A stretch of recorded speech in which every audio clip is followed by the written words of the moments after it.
ये वाकया है 2017 का। जगह है कर्नाटक की राजधानी बेंगलुरु। बेंगलुरु में एक टैक्सी ड्राइवर, उसकी पत्नी और दो छोटे छोटे बच्चों का एक छोटा सा प्यारा सा परिवार था। ये सारे लोग यानी ये परिवार बेंगलुरु के ही यशवंतपुर इलाके में रहते थे और इनकी ज़िंदगी बिल्कुल अच्छी चल रही थी। आसपास नाते रिश्तेदार थे, कभी उनके घर जाना होता था, कभी नाते रिश्तेदार दोस्त इनसे मिलने आते थे और एक आइडियल लाइफ जैसे होती है।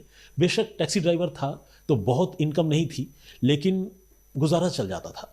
मगर इनकी ज़िंदगी में 22 मई 2015 को एक तूफान आया और वो तूफान बिल्कुल आधी रात को आया। हुआ यूं कि रात को तकरीबन 3 बजे जो टैक्सी ड्राइवर था सतीश, उसकी पत्नी जिसकी उम्र तकरीबन 32 साल की थी, नाम था कल्पना, वो घर से बदहवास रोती चिल्लाती हुई बाहर निकली। उसने पड़ोसियों को आवाज़ लगाना शुरू किया, ऊपर वाले को पुकारना शुरू किया, रोने लगी, चिल्लाने लगी और ये कहने लगी कि कोई तो आओ, बचाओ मेरे पति को, बचाओ, मेरे पति ने फंदा लगा लिया है। ये सुनकर आसपास के तमाम लोग दौड़े आए, पड़ोसी आए रेस्क्यू करने के लिए और उन्होंने देखा कि वाकई जो सतीश है वो अपने कमरे में फंदे के सहारे लटक रहा है। ये मंजर देखने के बाद सारे लोग एक्टिव हो गए। लोगों ने पुलिस को इन्फॉर्म किया और पड़ोसियों ने, फिर नाते रिश्तेदार जो आसपास थे वो भी चले आए। सारे लोगों ने मिलकर सतीश को फंदे से नीचे उतारा।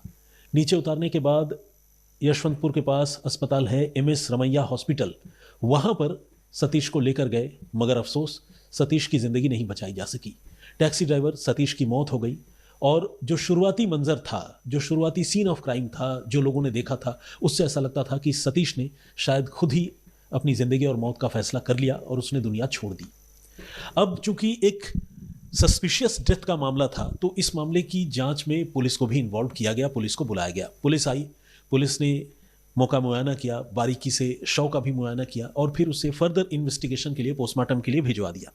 और जब पोस्टमार्टम हो गया तो इसके बाद सतीश के शव को उसके घर वालों के हवाले कर दिया गया। खासकर जो इमीडिएट कोई फैमिली मेम्बर था वो सतीश की पत्नी ही थी और छोटे छोटे 2 बच्चे थे, तो सतीश की पत्नी को सतीश की बॉडी सुपुर्द कर दी गई, उसके हवाले कर दी गई और फिर सतीश का अंतिम संस्कार कर दिया गया। ये एक बहुत ही दुर्भाग्यजनक घटना थी जिस पर सारे लोगों को अफसोस था। लोग इस बात पर भी हैरान थे कि सतीश ने ऐसा क्यों किया, लेकिन धीरे धीरे ये बातचीत फिजा में तैरने लगी, लोगों के कानों में पड़ने लगी और जो लोग इस परिवार को जानते थे वो ये भी जानते थे कि सतीश जो है वो शराब का आदी था, यानी तकरीबन रोज़ ही वो ड्रिंक किया करता था और इसकी वजह से उसकी तबीयत भी अक्सर ख़राब रहती थी। तो लोगों ने ये एज्यूम कर लिया कि सतीश ने शायद इसी वजह से, फिज़िकल हेल्थ ख़राब होने की वजह से और एक जो नशे की लत होती है ना, उसकी वजह से उसने अपनी ज़िंदगी ख़त्म कर ली। तो बहुत ही दुखद ये वाक़या था और ख़ासकर लोगों को सतीश की जो पत्नी थी उसके लिए और 2 छोटे छोटे बच्चे जिसमें एक बेटी थी और एक बेटा, उनके लिए बड़ा अफसोस था। इस बीच जब पोस्टमार्टम रिपोर्ट सामने आई तो पुलिस को यह पता चला कि सतीश के गले में फंदे के निशान हैं, जो इस बात की तरफ इशारा कर रहे थे कि जो सीन ऑफ क्राइम में बताया गया था या जो सीन ऑफ क्राइम में लोगों को दिखा था वो बात तकरीबन सच है कि सतीश ने खुद को ख़त्म किया है। इसी के साथ पुलिस को जो डॉक्टरों से जो बात पता चली उसमें यह भी पता चला कि रात को सतीश ने खाने के बाद या खाने के दौरान कुछ नींद की गोलियां भी ली थी और ये भी कोई एक अनयूजुअल बात नहीं है। कई बार लोग नींद नहीं आने की वजह से नींद की गोलियों का इस्तेमाल करते हैं। सतीश की पत्नी से, कल्पना से जब पूछा गया तो कल्पना ने कहा कि हाँ, सतीश बीच बीच में नींद की गोलियां लिया करता था। तो सेडेटिव यानी नींद की गोलियों के कुछ निशान भी सतीश के पोस्टमार्टम के दौरान उसके बॉडी से फॉरेंसिक एक्सपर्ट्स को मिले और इसके बारे में भी पूरी जानकारी पुलिस को मिली। हालांकि ये सारी चीज़ें अब तक की जो कहानी है उससे बिल्कुल मेल खाती थी और लगता था कि सतीश ने अपनी ज़िंदगी ख़त्म की है। मगर कुछ दिन गुजरने के बाद सतीश का एक रिश्तेदार जिसका नाम है कृपा शंकर, वो कृपा शंकर लोकल पुलिस स्टेशन में हाजिर हुआ और पुलिस स्टेशन में आने के बाद उसने एक बड़ी ही शॉकिंग, एक बड़ी ही चौंकाने वाली बात कही। जो डेथ, जो मौत अब तक एक ऐसी मौत लग रही थी जिसमें मरने वाले शख्स ने खुद ही मौत को चुना था, उस वाक़ये, उस कहानी में ये एक मेजर ट्विस्ट था। कृपा शंकर का ये कहना था कि सतीश अपनी मौत खुद नहीं मरा बल्कि सतीश की हत्या की गई है और उसने ये भी कहा कि उसे पूरा यकीन है कि इस मामले में सतीश की पत्नी कल्पना का ही हाथ है। ये बात सुनकर पुलिस भी सोच में पड़ गई। पुलिस इसलिए सोच में पड़ गई क्योंकि जिस दिन ये घटना हुई थी उस दिन कल्पना पूरी तरह गमज़दा थी, खूब रो रही थी, नाते रिश्तेदार उसे ढाढ़स बंधा रहे थे और उसके पूरे बॉडी लैंग्वेज में ऐसा कुछ भी अनयूजुअल या सस्पिशियस नहीं लगा जिसे देखकर कोई कहे कि हाँ, इस महिला का हाथ अपने पति के कत्ल में हो सकता है। इसीलिए पुलिस भी थोड़ी सोच में पड़ गई कि ये कुरूपा शंकर जो बातें कह रहा है, इस बात पर पता नहीं कितना दम है या नहीं है। लेकिन वो आदमी बड़ा जोर दे रहा था और इसके साथ ही पुलिस को यह भी कह रहा था कि उसे पूरा यकीन है कि इसमें कल्पना का हाथ है, और वो इसलिए ऐसा कह रहा था, उसका ये कहना था कि कल्पना का किसी और के साथ अफेयर भी है। इसके बारे में भी मुझे अच्छी तरह पता है। ये आदमी जो सतीश का रिश्तेदार है, ये पुलिस को बार बार ये बात बता रहा था। ऐसे में पुलिस ने सोचा कि क्यों ना इस मामले को एक बार एक्सप्लोर करके देख लिया जाए, कहीं ऐसा ना हो कि वाकई सतीश की हत्या हुई हो और वो इस मामले को कुछ और समझ रहे हैं। तो इसीलिए पुलिस ने तय किया कि वो इस मामले को एग्जामिन करेगी और इस मामले को प्रॉपर तरीके से इन्वेस्टिगेट करेगी। इसके बाद पुलिस ने बड़ी खामोशी से सतीश की पत्नी कल्पना के मोबाइल फ़ोन में झांकने का फैसला किया। मोबाइल फ़ोन की कॉल डिटेल रिकॉर्ड यानी सीडीआर निकलवाई गई और इसको पुलिस ने बहुत बारीकी से, बहुत माइन्यूट तरीके से ऑब्जर्व करना, इंस्पेक्ट करना शुरू किया। पुलिस ने ये देखा कि 22 मई 2017 जिस दिन सतीश की मौत हुई थी, उस दिन जो है लगातार सतीश की पत्नी किसी एक पर्टिकुलर नंबर पर बात कर रही थी। ये बातचीत लगातार चल रही थी और इसे आप इत्तेफाक कहें या फिर कत्ल की साजिश का हिस्सा कहें कि रात को जिस दौरान सतीश की मृत्यु हुई, मौत हुई, उस दौरान तकरीबन 2 घंटे तक कल्पना की उस खास नंबर पर कोई बातचीत नहीं हुई, जबकि उसके पहले लगातार नॉनस्टॉप उस नंबर पर सतीश की पत्नी लगातार बात कर रही थी। ये टाइम फ्रेम भी मैं आपको बताना चाहता हूं। 22 मई की दोपहर 2:40 से इन कॉल्स का सिलसिला शुरू हुआ था, फिर ये लगातार चलता रहा और रात 11:35 तक ये कॉल चला। इसके बाद फिर से कॉलिंग की शुरुआत हुई, जिसमें एक तरफ कल्पना और दूसरी तरफ वही पर्टिकुलर नंबर पर कोई एक अनजान आदमी था। आधी रात 12:23 पर यानी 22 और 23 मई की मिडनाइट को, दरमियानी रात को, आधी रात को 12:23 से कल्पना ने फ़ोन पर बातचीत शुरू की थी और ये बातचीत फिर चली कुछ ही देरी तक, यानी 12:29 तक, शॉर्ट टर्म के लिए चली। लेकिन 12:29 से लेकर रात 2:36 तक, यानी तकरीबन 2 घंटे कल्पना के फ़ोन में न तो कोई कॉल आया और न कोई कॉल गया। इसके बाद फिर से जब इस घटना का सार्वजनिकरण हुआ, मतलब सबको पता चल गया और पत्नी कल्पना बाहर आकर रोने चिल्लाने लगी, तब फिर से कल्पना के मोबाइल नंबर पर इधर उधर बातें हुई। लेकिन ये जो पर्टिकुलर टाइम फ्रेम था मिडनाइट का, 12:29 से 2:36, इन 2 घंटों में कोई बातचीत किसी से कल्पना की नहीं हो रही थी। और जब पोस्टमार्टम रिपोर्ट सामने आई तो पोस्टमार्टम रिपोर्ट में टाइमिंग ऑफ डेथ वो भी लिखी हुई थी, और ये लिखा होता ही है। तो उसमें ये लिखा हुआ था कि सतीश की मौत रात तकरीबन 1 बजे के आसपास हुई, और ये 1 बजे के आसपास मौत का होना इस बात की तरफ इशारा करता है कि जिस वक्त सतीश की मौत हो रही थी उस वक्त सतीश की पत्नी किसी से बात नहीं कर रही थी और मौत के बाद भी उसने किसी से बात नहीं की, जबकि उसके कुछ घंटे पहले लगातार वो नॉनस्टॉप किसी नंबर पर बात कर रही थी। इसके बाद पुलिस ने उस नंबर के बारे में भी जानकारी जुटाने की शुरुआत की, लेकिन जानकारी जुटाने से पहले पुलिस ने सोचा कि क्यों ना एक बार डंप डेटा निकाल कर देखा जाए कि इस दौरान वो आदमी जिससे कल्पना की लगातार बात हो रही थी, वो आदमी कहाँ था। क्या वो आदमी उसी पर्टिकुलर लोकेशन पर था जहां से दिन भर उसके साथ कल्पना की बातचीत होती रही?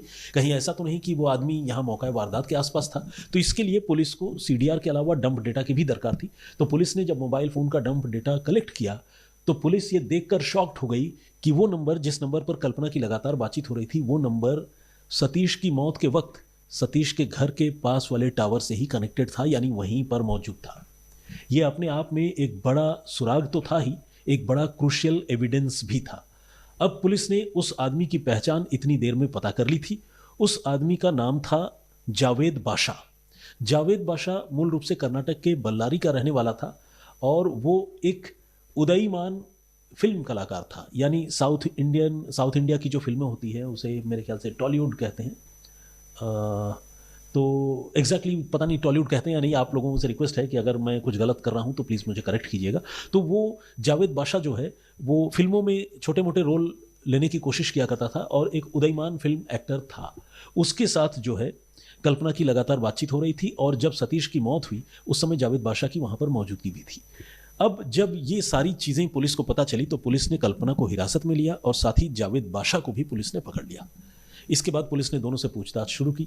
दोनों ने पहले तो सारी बातों से इनकार किया, मिलने जुलने दोस्ती की बातों से भी इनकार करते रहे, लेकिन जब पुलिस ने सच से सामना करवाया तो इनको मानना पड़ा कि हाँ, वो न सिर्फ एक दूसरे को जानते हैं बल्कि सख्ती करने पर, कड़ाई करने पर उन्होंने कबूल कर लिया कि उन्हीं दोनों ने मिलकर सतीश की 22 और 23 मई की दरमियानी रात को हत्या की थी। अब सवाल यह है कि हत्या क्यों की और कैसे की। तो क्यों की का जवाब तो ये है कि कल्पना जो है इस आदमी के साथ, जावेद बादशाह के साथ रिलेशनशिप में थी और एक बार जावेद के पास अपने बच्चों को लेकर भाग भी गई थी। लेकिन इसके बाद फिर से सतीश अपनी पत्नी को समझा बुझाकर घर लेकर आया था और इसके बारे में परिवार के लोग जानते थे। यही वजह है कि कुरूपा शंकर नाम का वो जो आदमी था जो पुलिस के पास पहुंचकर कल्पना का सच, कल्पना की हकीकत पुलिस को बता रहा था, उसे भी इसके बारे में पता था, कल्पना की प्रीवियस हिस्ट्री के बारे में जानकारी थी, तो उसने पुलिस को आकर इसकी शिकायत की थी। अब जावेद बादशाह और कल्पना को यह लगता था कि अगर वो दोनों साथ रहना चाहते हैं और शादी करना चाहते हैं तो सतीश से पीछा छुड़ाना ज़रूरी है, और उनको ऐसा लगता था कि मारना ही इकलौता तरीका है, अगर हम हत्या कर दें तो सतीश से हमारा पीछा छूट जाएगा। ऐसे सैकड़ों, मैं कहूँगा जड़बुद्धि, बेवकूफ़ और क्रिमिनल माइंडेड लोग हैं जो हमारे इर्द गिर्द मौजूद हैं और जिन्हें लगता है कि किसी आदमी से दूर भागने या किसी रिलेशनशिप से बाहर आने का यही तरीका होता है कि उसकी हत्या कर दो। तो ये बड़ा ही बेवकूफ़ाना फैसला होता है जिसकी कीमत अपराधी हर सूरत में चुकाते हैं, और ये भी वैसा ही केस है। तो इन दोनों ने ये सोचा कि क्यों न सतीश की हत्या करें, और उसी प्लान के तहत बेल्लारी से जावेद बादशाह बेंगलुरु आया था। यशवंतपुर में प्लानिंग के मुताबिक वो पहले नींद की गोलियां लेकर सतीश के घर पहुंचा, और जब सतीश नहीं था उस समय उसने बड़ी चुपके से सतीश की पत्नी कल्पना को नींद की गोलियां दे दी थी। कल्पना ने वो नींद की गोलियां सतीश के खाने में और सब्जी में मिला दी। उस दिन घर में उसने पेठे की सब्जी बनाई थी, और उस पेठे, जिसको मतलब ईस्टर्न पार्ट में कुमड़ा या कोहड़ा कहते हैं जबकि इधर नॉर्दर्न इंडिया में कद्दू कहते हैं, तो उसकी सब्जी बनाई थी, उसमें उसने वो मिला दिया था नींद की गोलियां, जिसे खाने के बाद सतीश जो है वो गहरी नींद में सो गया।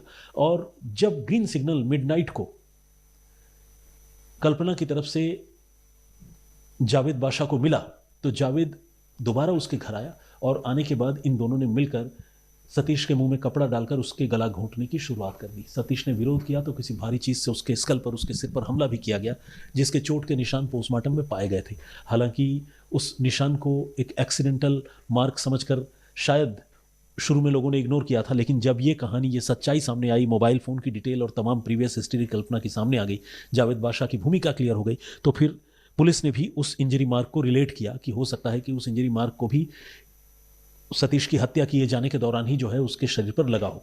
तो जब इनसे पूछताछ हुई तो पता चला कि हाँ, इन्होंने किसी भारी चीज़ से उसके सिर पर वार भी किया था, लेकिन मौत जो है वो हुई एक्सफिक्सिया से, यानी सांस रोके जाने से, गला दबाए जाने से। तो इसके बाद जैसा मैंने आपको बताया कि फंदे पे टांगा भी गया था और दम घुटने से मौत भी हुई थी, तो ऐसा लग रहा था कि शायद सतीश ने अपनी ज़िंदगी खुद खत्म की है। लेकिन पोस्टमार्टम रिपोर्ट के अलावा जो दूसरे सर्कमस्टेंशियल एविडेंसेस थे वो इस बात की तरफ इशारा कर रहे थे कि ये मामला कत्ल का है, और जब मुलजिम पकड़े गए तो उन्होंने तो खैर अपना जुर्म भी कबूल कर लिया, और इस तरह से इस पूरे मामले का खुलासा हुआ और दोनों लोगों को पुलिस ने गिरफ्तार कर लिया। इसके बाद इस मामले में पुलिस ने उन्हीं दिनों चार्जशीट दाखिल की थी। तकरीबन 40 गवाह पुलिस ने इस मामले में बनाए थे, जिसमें दवा दुकानदार से लेकर इनके परिवार को जानने वाले लोग, उस दिन जिन्होंने सतीश से मुलाकात की, सतीश को देखा, आखिरी बार उसे जिंदा देखने वाले लोग, परिवार के लोग, नाते रिश्तेदार, हॉस्पिटल के डॉक्टर, जो लोग अस्पताल लेकर गए, उन लोगों के, तमाम लोगों की गवाहियां पुलिस ने दर्ज की। हालांकि पुलिस को यकीन था कि जो बेहद करीबी लोग हैं, उनमें सतीश के बच्चे हो सकते हैं, पड़ोसी हो सकते हैं, रिश्तेदार हो सकते हैं, वो शायद इस मामले में कोर्ट में गवाही देने के वक्त जो है मुकर जाए, क्योंकि फैमिली पर एक दूसरे किस्म का प्रेशर होता है। लेकिन जो स्वतंत्र गवाह होते हैं, चश्मदीद होते हैं, कई बार वो इस मामले में, इस तरह के मामलों में अपनी गवाही देते हैं। ये एक ऐसा केस था जिसमें कोई चश्मदीद तो नहीं था, लेकिन उसके अलावा विटनेसेस ज़रूर थे और सर्कमस्टेंशियल एविडेंसेस काफ़ी स्ट्रांग थे। तो इस मामले में कोर्ट में चार्जशीट दाखिल की गई। मामले में लगातार ट्रायल चलता रहा इस मामले का, और आखिरकार अब इतने दिनों के बाद, 2017 की घटना है और अब हम 2026 में, इतने सालों के बाद कल्पना और जावेद को अदालत ने आजीवन कारावास की सज़ा सुनाई है, यानी कैद, ताउम्र कैद की सज़ा। तो ये थी पूरी घटना, जिसमें पुलिस की तफ्तीश तो खैर कारगर रही, लेकिन सतीश की जो सस्पिशियस कंडीशन में डेथ हुई थी, उसके बाद जिस तरह से सतीश के फैमिली मेम्बर ने आकर इसके बारे में शिकायत की और पुलिस से फरियाद करके ये बताया कि गलत हुआ है, वो इस पूरे मामले में एक बहुत बड़ा क्लू इस मामले को सॉल्व करने में साबित हुआ।